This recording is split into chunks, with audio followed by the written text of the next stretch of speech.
All right, our reporter, senior political reporter Nzimande was tracking that briefing by the Higher Education Minister. She joins us now just to perhaps talk through some of the highlights, some of the key things to come out of that. Government has had an emphasis, and part of this report was also to let us know what is happening in the science and innovation space. And there's been quite a lot of projects announced and no clear idea of where we are with some of them. Perhaps just brief us on what government is prioritizing right now. I think one of the key things that came out of that briefing was that 15 million rand would be now redirected towards research in terms of African medicines and their effects and the possible impacts that they could have in terms of dealing with the coronavirus, in particular what we commonly now refer to as umhlonyane.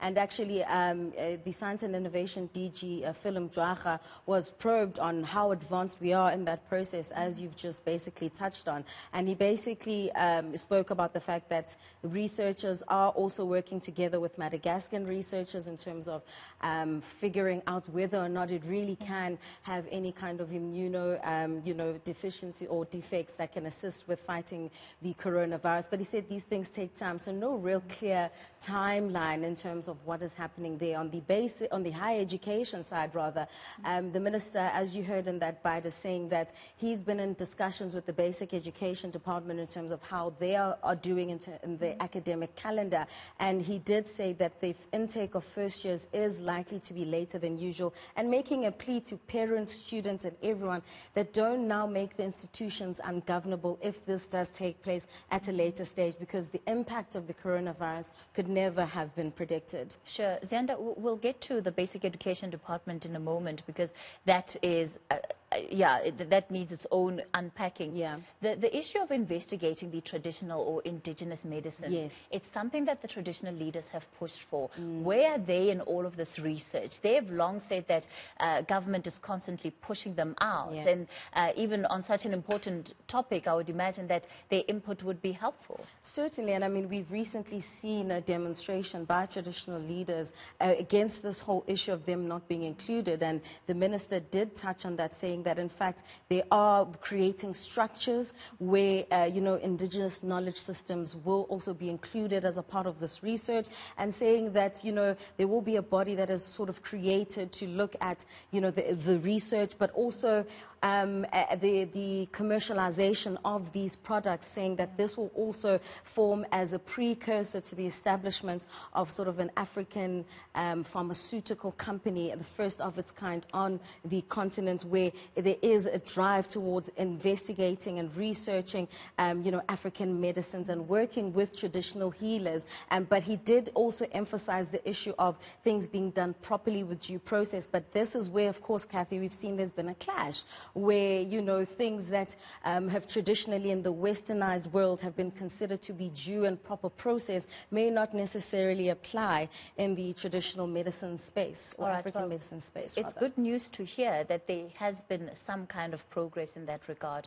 The Basic Education Department, is the minister effectively saying sooner or later Nzimande is going to have to call the year and start making plans in terms of how much of the academic year is going to be lost this year, so that universities can start making their own plans too around their admissions next year? Well, I must say, Kathy, the minister didn't actually spend that much time on that particular point. It was actually literally a line or two in his speech, and I think for him, he was just basically trying to drive the point home that please, parents, students and everyone else, do not rush us.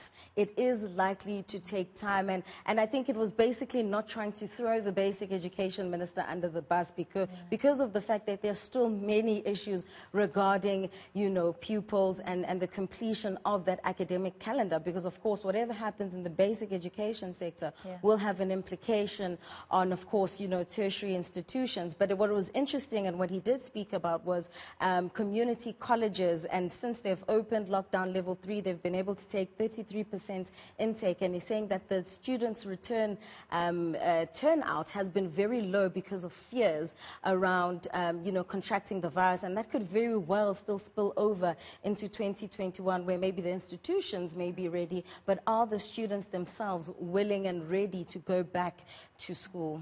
Some tough news when it comes to the transformation of institutions of higher learning. Not much progress being made, especially where women are concerned. 100%. You'll remember that in 2015, the minister put together that task team to investigate the retention and the hiring of black South African academics in our higher education institutions. And basically the minister was saying that the report is split up into 5 parts, but one of the key highlights is the fact that black and in particular women are actually subjected to racist and sexist practices that makes it difficult for them to even be hired. They don't necessarily have role models within these higher education institutions, but also once they're even within the system, you know, the institutional racism and sexism makes it difficult for them to actually stay within those particular institutions. And he even said that this is more prevalent in previously advantaged and formerly Afrikaans institutions, painting a bleak picture for black academics, in particular women in this country. Any indication of how they're going to change it?